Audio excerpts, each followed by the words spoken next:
Good afternoon, Agent Little. Afternoon, ma'am. I want to ask you a few questions about what led you to direct your investigation towards my client. Okay. The first time that you ever heard my client's name was from Kyle Sir's phone. Isn't that right? That's right. You read a text message from my client on Kyle's cell phone. Yes, ma'am.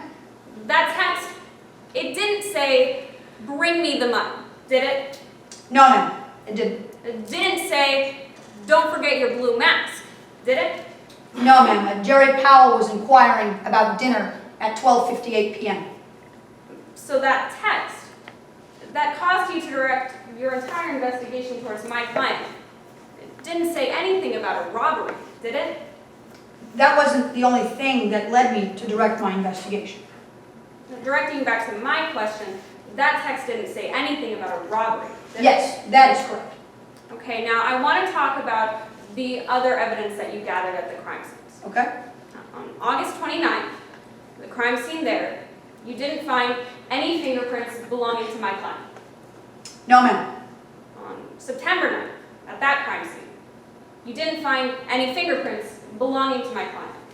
That's correct. On August 29th, at that Coliseum National Bank, you didn't find any DNA evidence belonging to my client. That's right. On September 9th, at that crime scene, you didn't find any DNA evidence belonging to my client. That's right. The only fingerprint DNA evidence we found was on that blue mask you saw earlier, fingerprints belonging to the defendant. Now, Agent Little, I want to get to that mask in a little bit. Well, let's first talk about the interviews that you conducted at these two crime scenes.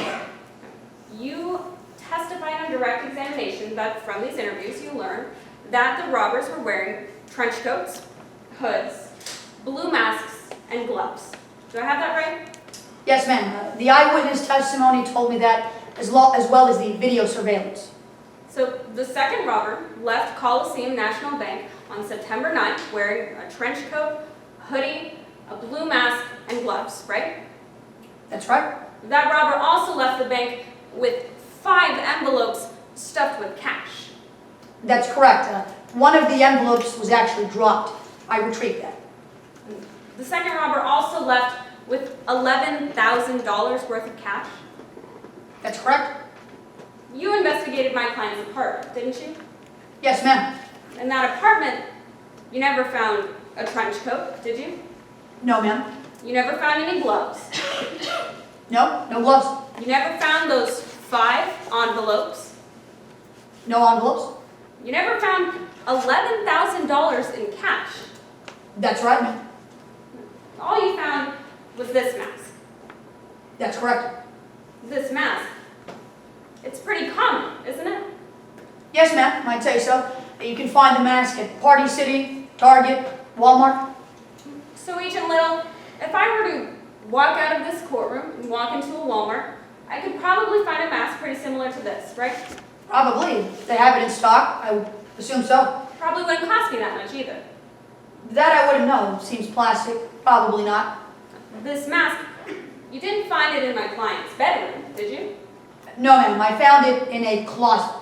That closet was in the entryway of the apartment she shared with Kyle Sir. Yes, ma'am. That closet was a shared space with Kyle Sir. Yes, ma'am. That's correct. Objection, Your Honor. Lacks personal knowledge that was, in fact, a shared space.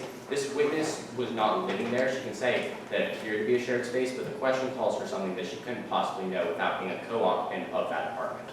Response? Your Honor, this information came out in the interrogation that Agent Little did of Jerry Powell, and therefore she does have this information. I'm not sure there's foundation for that.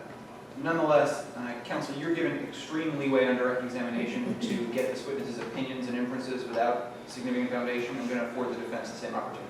Yes, Your Honor. Proceed. It's overruled. You found this mask in what appeared to be a shared closet with Jerry Powell and Kyle Sir. Yes, ma'am. Kyle Sir is a confirmed bank robber, right?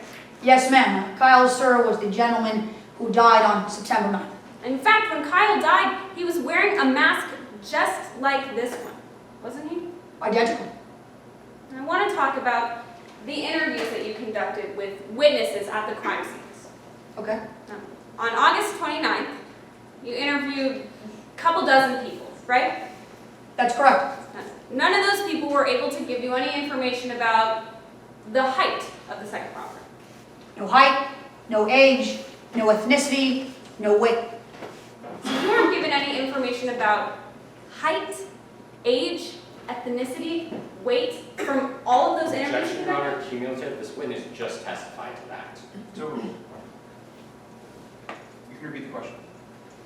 In all of those interviews, not a single person could tell you about the second robber's height, weight, ethnicity, or gender. That's right. And on September 9th, you interviewed another 25 people, right? 30, ma'am. On that day, no one could tell you anything about the second robber's height. That's right. Again, no height, no weight, no age, no ethnicity, no gender.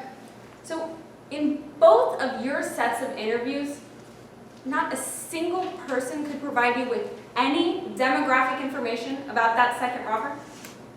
That's not entirely correct. Well, nothing about the robber's appearance was ever told to you, was it? That's completely incorrect. Nothing about the robber's appearance beside the trench coat, the mask, the gloves, the hoodies. Is that correct? That's correct. So no one testified to being able to recognize the second robber's face, That's right. or being able to recognize the second robber's voice, Correct? or the second robber's height, Right. or weight, or gender, or ethnicity. Right. Okay, so I just want to sum this all up. Okay. Without any fingerprints from either crime scene, any DNA from either crime scene, and any physical description from either crime scene, how many hours was it after that September 9th robbery that you arrested my client? Well, there were fingerprints, so I would disagree. Well, I'm sorry, but that wasn't my question. I'm asking, how long was it after that robbery that you arrested my client? That night, ma'am. Thank you. Nothing further at this time. Redirect examination. Proceed.